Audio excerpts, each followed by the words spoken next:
क्या आपने कभी सोचा है इतिहास के सबसे महान भविष्यद्वक्ताओं में से एक मूसा की मृत्यु आखिर कैसे हुई? क्यों आज तक किसी को उसकी कब्र का पता नहीं चला? और बाइबल में ऐसा क्यों लिखा है कि मूसा के शरीर को लेकर शैतान और स्वर्गदूत में विवाद हुआ? क्या मूसा सच में मर गए थे या उनकी मृत्यु के पीछे कोई स्वर्गीय रहस्य छिपा है? आज की इस वीडियो में हम जानेंगे मूसा की मृत्यु का रहस्य, परमेश्वर ने उन्हें खुद क्यों दफनाया, शैतान उनके शरीर को क्यों चाहता था, और वह चौंकाने वाला कारण जिसकी वजह से मूसा प्रतिज्ञा किए गए देश में प्रवेश नहीं कर पाए। वीडियो को अंत तक जरूर देखिए, क्योंकि आखिरी रहस्य आपकी सोच बदल सकता है। मूसा कौन थे? मूसा बाइबल के सबसे महान भविष्यद्वक्ताओं और नेताओं में से एक थे। वे वही व्यक्ति थे जिन्हें परमेश्वर ने एक विशेष उद्देश्य के लिए चुना था। उस समय इस्राएली लोग मिस्र में गुलामी की जिंदगी जी रहे थे। चारों तरफ दुख, अत्याचार और निराशा थी। फिर परमेश्वर ने मूसा को चुना ताकि वे अपनी प्रजा को आजादी दिला सकें। मूसा का जन्म ऐसे समय हुआ जब मिस्र के राजा फिरौन ने आदेश दिया था कि इस्राएलियों के हर नवजात लड़के को मार दिया जाए। लेकिन परमेश्वर की योजना कुछ और थी। मूसा की मां ने विश्वास के साथ उन्हें एक टोकरी में रखकर नदी में बहा दिया और परमेश्वर ने चमत्कारिक रीति से उन्हें बचाया। उन्हें फिरौन की बेटी ने पाया और महल में पाला। सोचिए, जिस बच्चे को मारने का आदेश दिया गया था उसी को परमेश्वर ने उसी महल में बड़ा किया, जहां से एक दिन वह पूरी जाति को आजाद कराने वाला था। जब मूसा बड़े हुए तो परमेश्वर ने जलती हुई झाड़ी में उनसे बात की और कहा, मैं तुझे फिरौन के पास भेजता हूं, तू मेरी प्रजा को मिस्र से निकाल।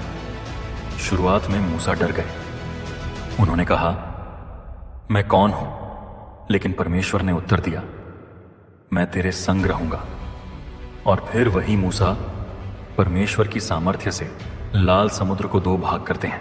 आकाश से मन्ना बरसता है और सीनै पर्वत पर परमेश्वर उनसे आमने सामने बात करता है। बाइबल कहती है, यहोवा मूसा से आमने सामने बात करता था जैसे कोई अपने मित्र से बात करता है। Book of exodus 33:11। मूसा केवल एक नेता नहीं थे, वे परमेश्वर के मित्र थे, लेकिन इतना महान व्यक्ति भी। एक ऐसी गलती कर बैठा जिसकी कीमत उसे जीवन के अंत तक चुकानी पड़ी। वह गलती जिसने सब बदल दिया। जंगल का सफर आसान नहीं था। इस्राएली लोग बार बार शिकायत करते, कभी भोजन के लिए, कभी पानी के लिए और कभी मूसा के खिलाफ। मूसा लगातार लोगों का भार उठाते रहे, दिन रात उनकी समस्याएं सुनते रहे। लेकिन एक दिन उनका धैर्य टूट गया। इस्राएली फिर से प्यासे थे, चारों तरफ घबराहट थी। लोग चिल्लाने लगे, क्या तू हमें यहां मरने के लिए लाया है? तब मूसा और हारून परमेश्वर के सामने गए और परमेश्वर ने कहा, चट्टान से बोलो और उसमें से पानी निकलेगा। ध्यान दीजिए, परमेश्वर ने कहा था बोलो, लेकिन मूसा ने क्या किया? वे क्रोध से भर गए। उन्होंने लोगों से कहा, हे विद्रोहियों, क्या हम इस चट्टान में से तुम्हारे लिए पानी निकालें? और फिर उन्होंने अपनी लाठी उठाई और चट्टान पर एक नहीं बल्कि 2 बार मारा। तुरंत पानी निकल आया। लोगों की प्यास बुझ गई। लेकिन स्वर्ग में कुछ बदल चुका था। परमेश्वर मूसा से प्रसन्न नहीं थे। बुक ऑफ नंबर्स 20 अध्याय में परमेश्वर कहते हैं, तुमने मुझ पर विश्वास नहीं किया और इस्राएलियों के सामने मुझे पवित्र नहीं ठहराया। यही वह क्षण था जिसने सब बदल दिया। सोचिए, जिस व्यक्ति ने लाल समुद्र को विभाजित होते देखा, परमेश्वर की महिमा देखी और 40 वर्षों तक लोगों का नेतृत्व किया, उसी मूसा को परमेश्वर ने कहा, तू प्रतिज्ञा किए गए देश में प्रवेश नहीं करेगा। यह केवल चट्टान पर मारने की गलती नहीं थी। असल में मूसा ने क्रोध को अपने ऊपर हावी होने दिया, परमेश्वर की आज्ञा पूरी तरह नहीं मानी और सारी महिमा परमेश्वर को देने के बजाय स्वयं बोल पड़े। क्या हम पानी निकालें? यह घटना हमें सिखाती है, परमेश्वर केवल बड़े कामों को नहीं देखते, वे आज्ञाकारिता को देखते हैं। कभी कभी एक क्षण का क्रोध जीवन की सबसे बड़ी आशीष को दूर कर सकता है। और अब मूसा अपने जीवन की अंतिम यात्रा की ओर बढ़ रहे थे। मूसा की अंतिम यात्रा, 40 वर्षों का लंबा सफर अब अपने अंतिम पड़ाव पर पहुंच चुका था। मूसा जानते थे कि उनका समय पूरा होने वाला है। उन्होंने जंगल में भूख देखी, विद्रोह देखे, युद्ध देखे और परमेश्वर के अद्भुत चमत्कार भी देखे। लेकिन अब वह क्षण आ चुका था जब उन्हें अपनी प्रजा को छोड़ना था। परमेश्वर ने मूसा से कहा कि वे माउंट नेबो पर्वत पर चढ़ें। कल्पना कीजिए, 120 वर्ष का एक वृद्ध सेवक धीरे धीरे पर्वत पर चढ़ रहा है। हर कदम के साथ यादें जुड़ी हुई हैं। शायद मूसा को याद आ रहा होगा लाल समुद्र का खुलना, सीनै पर्वत पर परमेश्वर की आवाज और वह दिन जब परमेश्वर ने उन्हें बुलाया था। जब मूसा पर्वत की चोटी पर पहुंचे तब परमेश्वर ने उन्हें पूरा कनान देश दिखाया, वही प्रतिज्ञा किया हुआ देश जहां दूध और मधु की धाराएं बहती थीं, वह देश जिसके लिए उन्होंने 40 साल संघर्ष किया। लेकिन फिर परमेश्वर ने कहा, तू इस देश को अपनी आंखों से देखेगा पर उसमें प्रवेश नहीं करेगा। यह सुनकर मूसा के मन में क्या बीता होगा, बाइबल नहीं बताती। लेकिन एक बात निश्चित है, मूसा ने परमेश्वर के निर्णय को स्वीकार किया। उन्होंने शिकायत नहीं की, विद्रोह नहीं किया, क्योंकि वे जानते थे परमेश्वर का न्याय हमेशा सही होता है। और फिर वहीं पर्वत पर मूसा की मृत्यु हो गई। लेकिन यहां से शुरू होता है सबसे बड़ा रहस्य, क्योंकि बाइबल कहती है मूसा को किसी मनुष्य ने नहीं दफनाया, स्वयं परमेश्वर ने उन्हें दफनाया। और आज तक कोई नहीं जानता कि उनकी कब्र कहां है। शैतान और मूसा के शरीर का रहस्य। अब हम पहुंचते हैं बाइबल के सबसे रहस्यमयी भागों में से एक पर। एक ऐसा रहस्य जिसे पढ़कर बहुत से लोग चौंक जाते हैं। यहूदा 1:9 में लिखा है, प्रधान दूत माइकल द आर्कएंजल जब शैतान से विवाद कर रहा था और मूसा के शरीर के विषय में वाद विवाद कर रहा था। सोचिए, शैतान को मूसा के शरीर से क्या काम था? पूरी बाइबल में ऐसी घटना बहुत कम दिखाई देती है। एक तरफ स्वर्ग का प्रधान दूत मीकाएल और दूसरी तरफ शैतान, दोनों मूसा के शरीर को लेकर विवाद कर रहे हैं। लेकिन क्यों?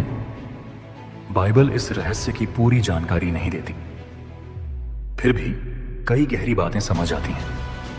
कुछ विद्वानों का मानना है शैतान चाहता था कि लोग मूसा के शरीर या उसकी कब्र की पूजा करें, ताकि लोगों का ध्यान परमेश्वर से हट जाए, क्योंकि शैतान हमेशा यही चाहता है कि मनुष्य सच्चे परमेश्वर से दूर हो जाए। कुछ लोग यह भी मानते हैं कि शैतान मूसा को दोषी ठहराना चाहता था, क्योंकि मूसा से भी गलतियां हुई थीं। लेकिन उस समय प्रधान दूत मीकाएल ने शैतान से बहस नहीं की। उन्होंने केवल इतना कहा, प्रभु तुझे डांटे। यह बहुत शक्तिशाली बात है। मीकाएल ने अपनी शक्ति पर भरोसा नहीं किया, उन्होंने परमेश्वर के अधिकार का उपयोग किया। इस घटना से हमें क्या सीख मिलती है कि अंधकार की शक्ति चाहे कितनी भी बड़ी क्यों ना लगे, अंतिम अधिकार परमेश्वर का ही होता है। और शायद इसी कारण परमेश्वर ने मूसा की कब्र को संसार से छिपा दिया, ताकि कोई मनुष्य एक सेवक की पूजा न करने लगे। लेकिन कहानी यहां भी समाप्त नहीं होती, क्योंकि सदियों बाद एक पर्वत पर मूसा फिर दिखाई देते हैं। क्या मूसा फिर दिखाई देती है? मूसा की मृत्यु के सदियों बाद एक ऐसी घटना हुई जिसने लोगों को आश्चर्य में डाल दिया। जीसस क्राइस्ट, प्रभु यीशु अपने 3 चेलों पतरस, याकूब और यूहन्ना को लेकर एक ऊंचे पर्वत पर गए। वहां कुछ अलौकिक होने वाला था। जब यीशु प्रार्थना कर रहे थे तभी उनका रूप बदलने लगा। उनका चेहरा सूर्य की तरह चमक उठा और उनके वस्त्र प्रकाश के समान उज्जवल हो गए। इसी घटना को बाइबल में रूपांतरण कहा जाता है। लेकिन अचानक 2 व्यक्ति यीशु के साथ दिखाई दिए, और वे कौन थे? मूसा और एलियाह। सोचिए, जिस मूसा की कब्र आज तक किसी को नहीं पता, वही मूसा अब महिमा में दिखाई दे रहे हैं। मत्ती रचित सुसमाचार 17 अध्याय में यह घटना लिखी है। यह केवल एक दर्शन नहीं था, इसके पीछे एक गहरा आत्मिक अर्थ था। मूसा क्या दर्शाते थे? वे व्यवस्था यानी परमेश्वर की व्यवस्था, लॉ का प्रतीक थे। और एलिय्याह, वे भविष्यद्वक्ताओं का, प्रॉफिट्स का प्रतीक थे। और जब दोनों यीशु के साथ खड़े थे तो यह दिखा रहा था कि व्यवस्था और भविष्यद्वक्ता दोनों की पूर्णता जीसस क्राइस्ट, प्रभु यीशु में है। यह घटना एक और बात साबित करती है, परमेश्वर की योजना मृत्यु से भी बड़ी है। मूसा की कहानी कब्र पर समाप्त नहीं हुई। जिस व्यक्ति की कब्र दुनिया से छिपा दी गई, उसे परमेश्वर ने अपनी महिमा में प्रकट किया। और यही आशा हर विश्वास करने वाले के लिए भी है कि जो परमेश्वर के साथ चलता है, उसकी कहानी मृत्यु पर खत्म नहीं होती। तो दोस्तों, मूसा की मृत्यु केवल एक साधारण घटना नहीं थी। यह एक ऐसा रहस्य था जिसमें परमेश्वर का न्याय, आज्ञाकारिता की गंभीरता और आत्मिक सत्य छिपा हुआ था। मूसा ने समुद्र को खुलते देखा, आकाश से मन्ना गिरते देखा, परमेश्वर की महिमा को देखा।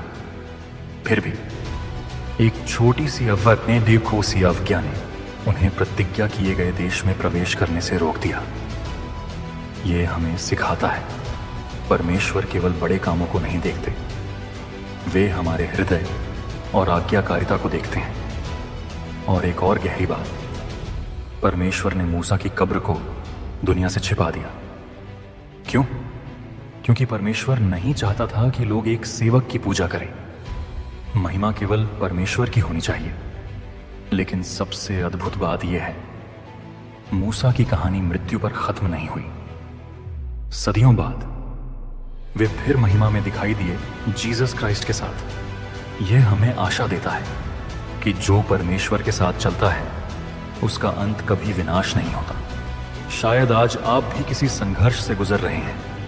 शायद आपको लगता है कि आपकी यात्रा कठिन है, लेकिन याद रखिए, परमेश्वर अपने लोगों को कभी नहीं भूलता।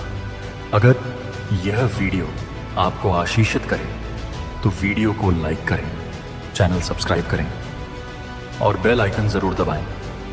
और कमेंट में लिखें, परमेश्वर की महिमा सदा होती रहे।